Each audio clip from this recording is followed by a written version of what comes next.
All right, y'all. Let's see how far we can get. Let's see how far we can get today. Today in this recording, I mean, because there's a lot. There's a lot on this list. I looked through and there's a lot that are already scored, but there's a lot on this list, man. All right. Candidate for Goddess. This was a really boring, really confusing show that was on Adult Swim way back in the day. I didn't get it. Nobody seemed to. I've never heard anyone say anything good about this show. I don't know why the fuck it was on Adult Swim, but it was on the original run. I don't remember shit about it. I'd probably give it I don't know, a 3. I don't know how bad it is. Black Lagoon, a really solid, fun action show with really memorable characters and a narrative that was a little hit and miss. I think the anime was probably slower than it should have been on getting its way through the arcs and stuff. It wasn't the best production that Madhouse has ever put together, but it's overall solid, and I enjoyed it a lot. I think I gave it an 8 back then. I'd probably give it a 7 now, because I'm not as interested in just fun, violent, wacky times. Or if I was, I'd want it to be better produced and tighter in construction, but Black Lagoon was still a good time. Higurashi, I really, really like Higurashi. It's got one of the most interesting narrative conceits ever. The entire idea of the story is fucking crazy, because it's basically a horror story that keeps resetting itself and going back to the beginning and telling a different version of the same story. And you're not really sure why until the second season, when shit really opens up and gets really interesting. And the characters are pretty lovable and memorable as the show goes on, and you sort of build a relationship with them. Then I think it becomes more and more meaningful. The second season is obviously when shit really gets interesting, though I would say that the character building is stronger in season 1, and then the plot is stronger in season 2, but overall it's a great show. I'd probably give it an 8 out of 10. Generator Gull, this is a kind of fun 90s action comedy romp that develops more of a serious story as it goes. That is okay. Everything about it's just kind of okay. I did a DVD Tuesdays about this show and talked about it, but I'd probably give it a 6. It's nothing to write home about, but it's entertaining enough, especially if you just really want a taste of some 90s character style and shit like that. Kacho Oji, Legend of Black Heaven. I also did a DVD Tuesdays on this. One of the older main characters in anime, exploring his having formerly been a rock star and kind of coming to grips with the fact that he's a fucking middle-aged man now. It's very uneven, but it's very much worth watching. I'd give it a 6 or a 7. The ending is really strong, but the mid part of the show is extremely iffy. The Soul Taker, one of the most aesthetically brilliant shows ever made. It was Shinbo going the farthest he's ever gone with this aesthetic.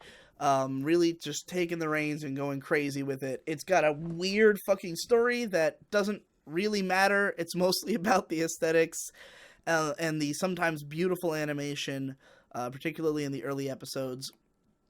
It's just a really good time. I don't think it's nothing special narratively, and I don't even know if it needed to be a whole 13 episode show. It could have just been a weird fucking OVA and probably made about the same amount of the point.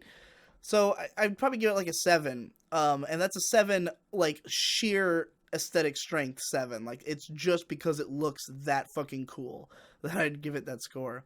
Ipatsu Kiki Musume, if I remember correctly, this is another 5-minute episode show. Yeah, 3 minutes. I remember this not even being that funny. I think I watched all of it just because it was so short. I'd probably give it a 4 or 5. Obviously it's funny enough to finish, but not enough to be memorable. This one, what the fuck was the English title of this? Soul Hunter. This is one, I don't even know. I think I bought this on DVD at some point, and I remember watching the whole show and never really getting it. I think this is one of those where it condensed a much longer manga or something, and I don't know. I remember the narrative being really weird and going all over the place and having weird time skips, or half the show is different from the other half. I really don't remember. It's been a fucking eternity.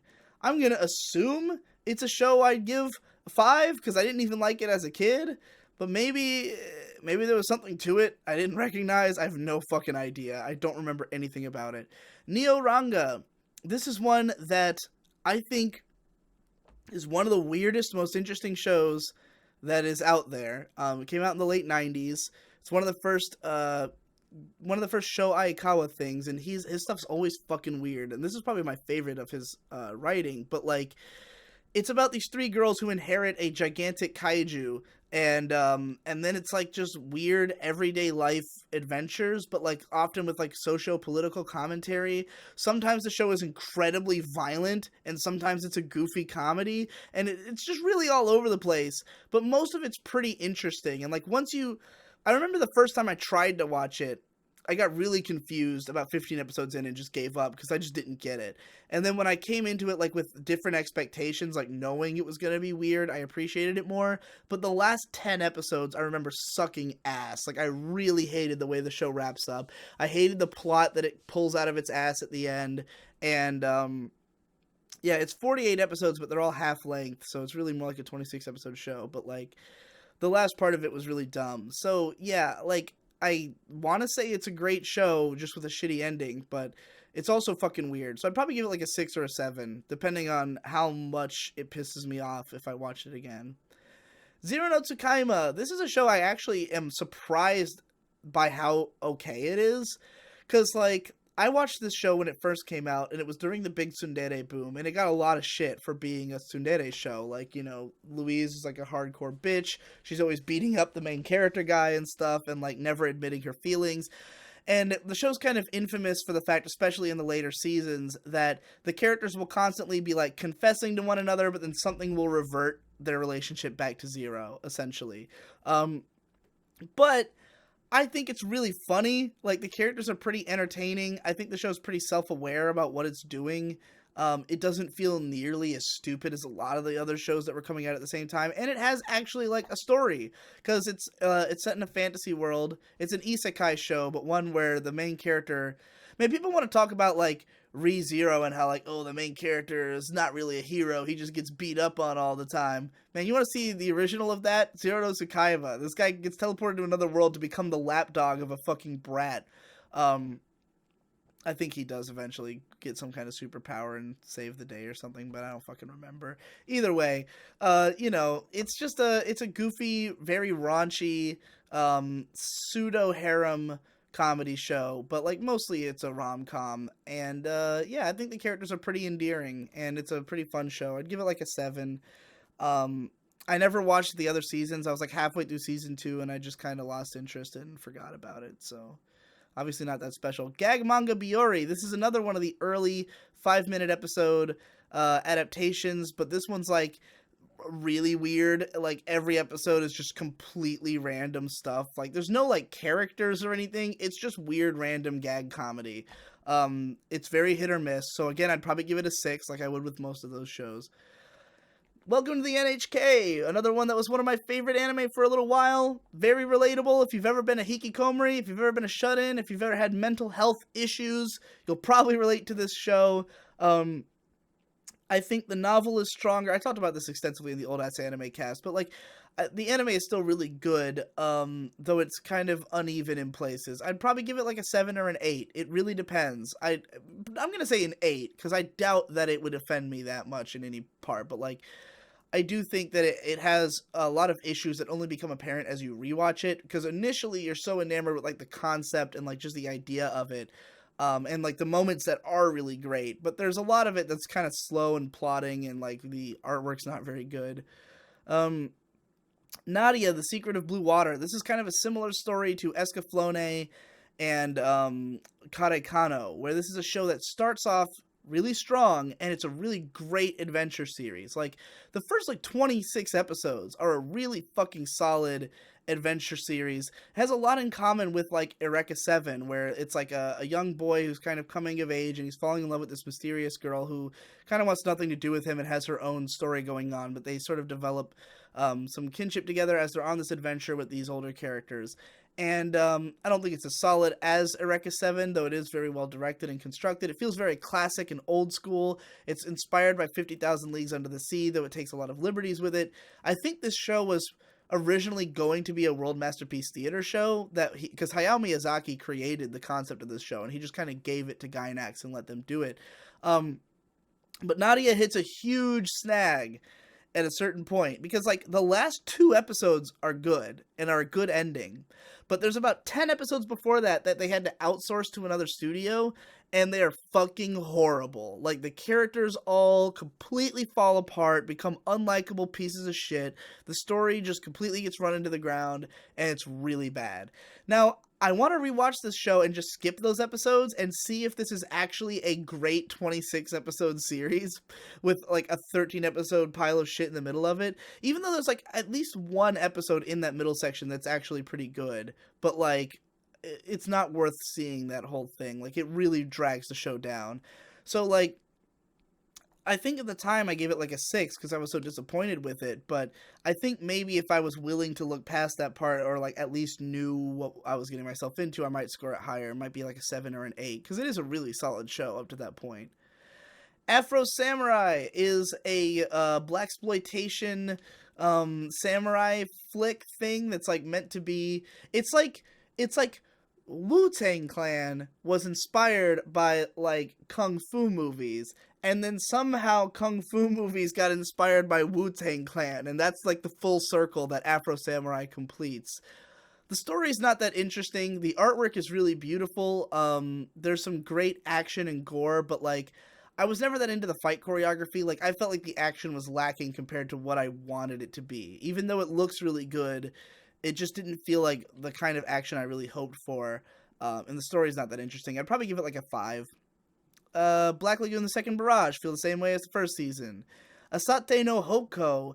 This is one I don't remember as much about this, other than that I thought it was really solid. But it's kind of a very low-key drama where there's a little girl and an older woman who end up switching ages. Like, the older woman suddenly becomes a little girl, and the little girl becomes an older woman, and this has really devastating effects on both of their social relationships. Obviously, they're put into these different shoes that they're not really fit to accommodate. In the little girl's case, she's thrust into the scary world of adults while not being mentally equipped to deal with it. And in the older girl's case, it kind of allows her to like escape a lot of those responsibilities and take a deeper look at herself and like realize what she's become.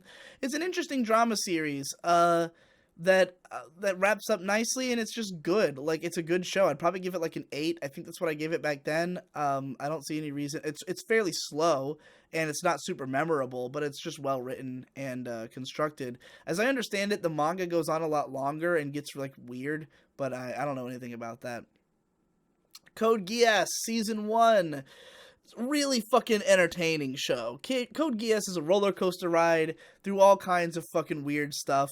It simultaneously is like this epic war drama that's really compelling and has these great tactical battles, and Lelouch is a really interesting character with really interesting like motivations and stuff. There's lots of interesting dynamics between characters.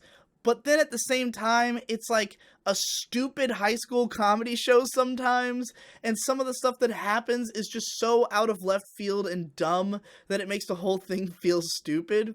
So like, it's almost this weird combination of like high and low art. But unlike I want to put it in the vein of something like Kill La Kill, or like something like that. It has that feel to it, but it feels so much less smart than that show, where like Kill La Kill is able to be more self-aware and make fun of itself a little bit more, and like, it doesn't affect the story that it's stupid, because it kind of incorporates the stupidity into the story. Code Geass, sometimes you're just like, why can't you just be good? You know?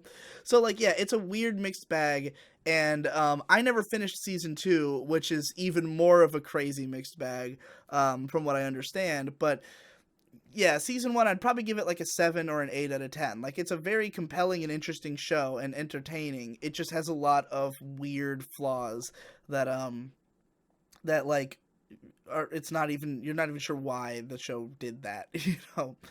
Hataraki Man. This is a workplace comedy. I think it has shorter episodes, and it's only 11 episodes. No, not shorter, but it was a Noitami show with 11 episodes, and from Moyoko Ano, the original manga creator. It's a pretty entertaining, just sort of slice of life comedy show about being an office lady and how it's really fucking stressful. It's just basically about this woman working really hard, getting stressed out, going to the spa, rinse and repeat. It's a little repetitive, but it's charming and entertaining. It's worth a go through. I'd probably give it like a strong 6 to a light 7. I don't know which one I'd give it if I rewatched it, but you know, it's worthwhile. Red Garden is one of the weirder fucking shows out there. This is like a horror drama that's heavily inspired by Western TV shows, particularly like oh, what's his fucking name? Joss Whedon. Like, it's very Buffy the Vampire Slayer inspired. So it's got that odd mix of like, there's a couple of musical scenes in the show, like characters will just burst out singing for no reason. There's like comedy elements, but it's mostly like a interpersonal drama with a strong horror undercurrent about these 4 girls who have to like fight zombie vampires or something, while dealing with their everyday drama, and it builds into like a really weird direction. It has a crazy ass ending that's pretty fucking cool. Red Garden's a weird one. Like, I am really glad I watched it, and I definitely recommend it because it's so odd, but I don't know if it's like a great show, so I'd probably give it like a 7. Hitohira. This was a slice of life drama from the late 2000s that's sort of in the same vein as stuff like Manabi Straight and even Hidamari Sketch, which is right under it, but it's a lot more melodramatic than most. Like, this one feels a little bit, it feels kind of like a Yuri baiting, you know, girls in high school club kind of show, except that it's way more shoujo-y than most. I guess it's closest to Marimite, but like, it gets really melodramatic, and it's somewhat entertaining, but I think the melodrama goes a little too far for me. Like, it's a little too fucking much. A little too emotional, a little too much crying for me, I guess. But it's overall a pretty good show with some nice, like, coming-of-age messages. It's just that there's so many better coming-of-age shows, especially, like, for me, you know? So, like, yeah, I'd say it's probably, like, a 6 out of 10. Hidamari Sketch is legit one of my favorite shows. It's probably, like, my favorite straight-up slice-of-life borderline Iyashikei show, though it's a lot funnier than most Iyashikei. It's just a quaint school comedy show with a really weird aesthetic because it's a Shaft series, and so like the visuals kind of get topsy-turvy and odd at times, but it's super comfy. The main cast is really fun and relatable and lovable, and I could watch them forever, which is good because there's 1,000 seasons of this show. I'll probably give it, like, I don't know, like, season 2 is stronger than season 1, and I don't know if season 1 like holds up as well as I remember it. Like, I could see giving it either an 8 or a 9. I'm not sure which. Depends on if I think it holds up as well as my memories. Tokyo Majin Genpucho To. This is just a pretty standard, like, action fucking, like, shonen thing. Like, a more plot-driven one. It almost feels like an anime that's based on a video game, even though it's not. But yeah, it's like dudes fighting monster, like zombies or demons or whatever, and it's got like kind of a punk atmosphere, like attitude to it. Like the characters are like, yeah, we're gonna beat the shit out of these fucking monsters and stuff, and like it's a little edgy basically, but it's just very teenage. Like, even when I watched it in like '07, I felt like I was kind of growing out of this kind of show that I really would have liked in my early teens. And at this point, I've probably long grown out of it. But I remember it being pretty well directed and having some nice animation at times. So it's not bad. I'd probably give it like a strong 5 light 6 if I watched it today.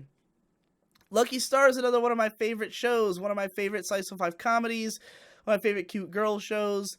It just has such a distinctive atmosphere and like attitude to it. Like, the music and animation are both really on point, and the sort of flow of episodes, the things that it's willing to get interested in are interesting. And I would say it's, to me, it's like Azumanga Daioh but fleshed out. Like, that show I could never get truly into because I feel like the characters are kind of flat and there's not that much that happens. Like, there's not much variety in the show, and that's a problem I have with a lot of cute girl high school shows, is like they're too much at school. There's too much like of the same shit. Lucky Star branches out a little bit more, and it explores almost fetishistically like every aspect of these girls' lives, and that makes it more interesting. It doesn't go as far narratively as like K-On! Or Hitomari Sketch does, but it's still a really fun show, and I like it a lot. So I'd probably give it a 9. I doubt I would lower my score. Higurashi Season 2, I feel I already talked about it when I talked about Season 1. Darker Than Black. I have no idea what I'd think of this show if I watched it now. The first time I like watched some of this show, like while it was airing, I think I'd seen half of it, and it's interesting because it has 2-episode arcs. The whole show is 2-episode arcs, each of which is okay. None of them individually is like a massively standout piece of work. But when I rewatched, like, I started from the beginning and watched all the way through, and there's definitely, like, lots of really strong directing in there, like, little call forwards and stuff, like, stuff you wouldn't catch on the first time around necessarily. That, or I just wasn't paying attention the first time I watched it, which is equally likely. But, like, it's pretty alright. Like, I thought it was an entertaining action show. It kind of has the 26-episode show problem again, but not as badly as some of the others. I'd probably give it like a 7 if I finished it today, assuming it's as good as I remember. If I watched it and it was actually really lame, I'd probably give it like a 5 or a 6, but I don't remember how good it is overall. True Tears. This is like the first PA Works show. I think it was like the first one they did entirely by themselves. And it was really well produced, and like, it's a love triangle show where, there's a definitive winner and loser, and depending on how you felt about the characters, this show really tore people apart. I, of course, was into the Manic Pixie Dream Girl character, and the show is pretty harsh on her, so, like, I got really emotionally affected by it, but, I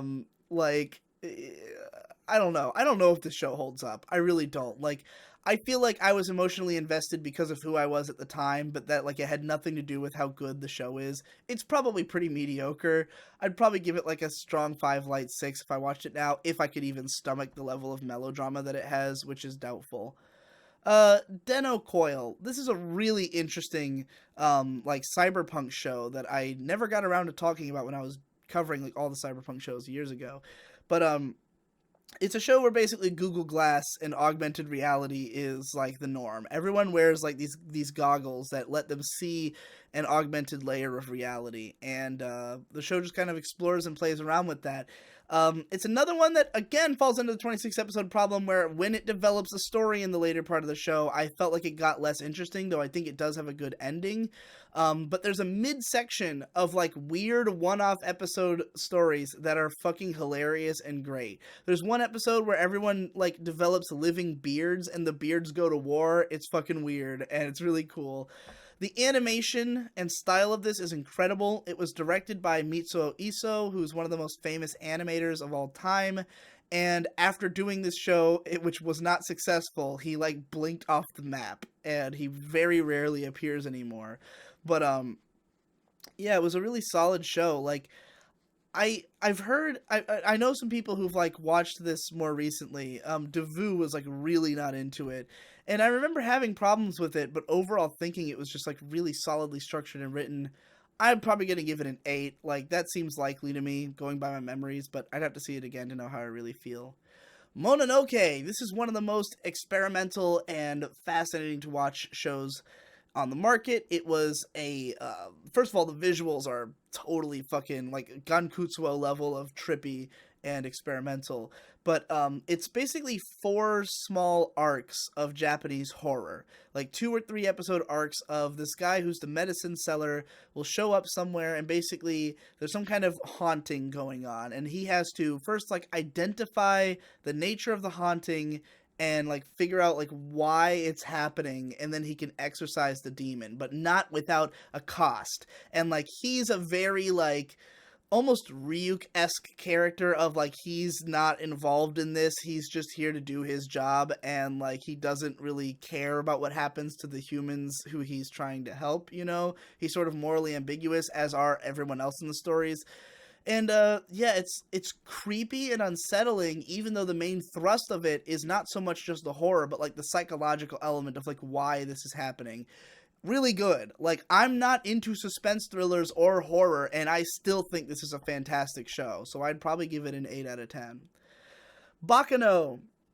This is one that was one of my favorites for a really long time because I loved the cast of highly eccentric, weird characters who are really fun to watch, most of whom are immortal, so the show gets incredibly violent. It's got this weird anachronic storytelling where they basically adapted 4 novels at once and just mixed them up in a blender so that they would all have the same like climax at the same time. It's really fun to like piece together what's going on, following all these characters and shit, beautifully animated and acted and scored. So yeah, like the production is completely on point, and it's really solid. I don't think I would love it as much now as I did back then because it's not like the plot is super deep or anything, and like I probably wouldn't buy into the cult of personality of every character as much as I did back then. But still, I can't see giving this less than an 8. It's still a really fucking fun show, and really good. What the fuck is Pokemon Hoso Kyoku? Is this the random specials? Yeah, Pokemon Chronicles. This is just like a bunch of random Pokemon TV specials. I'm sure they're fine. 6, why not? Potamayo. This was a another comedy, like a rom-com show where it's like another love polygon thing going on, except it's also got these tiny little adorable cute things that can only say their own name, and even then they can't say the entire name because they run out of breath halfway through. It's like heart-stoppingly cute, but like overall is still like a pretty standard high school rom-com show, so like I can't see giving it more than a 6 at the absolute most. But you know, it's the kind of show that I've seen 1,000 of, so I'm kind of harsh on it. Minami K is another like young characters high schoolish rom-com, well not rom-com, just like a comedy show, but like it's about 3 sisters, one in elementary school, one in middle school, one in high school, all of their friends, all of their interactions. So it breaks away from school a lot more than most, and even when it does go to school, it's going to 3 different you know, strata of school, so like it can explore different ideas and stuff, and like each character kind of has their own like side narratives. It's pretty fucking entertaining. I remember really thinking it was hilarious for the first season. I know that they made like 4 seasons, and the other ones were by different studios, and some people really hated the way it went later on. I never bothered with them, so I'd probably give Minami K a 7 if it's as funny as I remember. Spice and Wolf. This is a really interesting and solid show about economics in like a feudal like era setting. Like the main character is a fucking wheat trader who like drives around a cart through like an old-timey I want to say 1800s era place, and like he ends up with a goddess of the grain, a wolf goddess who joins him on his journey because she's not really needed anymore where she was at, and so she takes a human form and goes with him, and there's sort of this sexual romantic tension between the two of them as the show goes along. It's very relaxed and just kind of explores these different economic situations that the main character finds himself in. Occasionally gets dramatic. It's got a lot of interesting ideas, and Holo is everyone's waifu. She's one of the best waifus out there, so unsurprisingly, it's a pretty popular show for that reason alone. I'd probably give it an 8 as I did back then. I can't see giving it like more or less than that. So yeah. Bamboo Blade is a sports anime about cute girls. It's one of the first examples, like it kind of bridges a gap, I think, between 2 different eras, because back in the 90s there were lots of sports shows about girls, even in like the 70s when you go like Aim for the Ace and shit. Like there used to be girl sports shows like Princess Nine and stuff like that were just like, you know, like a regular sports narrative. They weren't like trying to be cute girl shows. They were just sports shows about girls. And now we get sports shows about girls, but they're all cutesy. They're all like moe shit. And I think Bamboo Blade was like the midpoint between those, where like it clearly has moe appeal, but the style of the narrative is more of a standard sports narrative.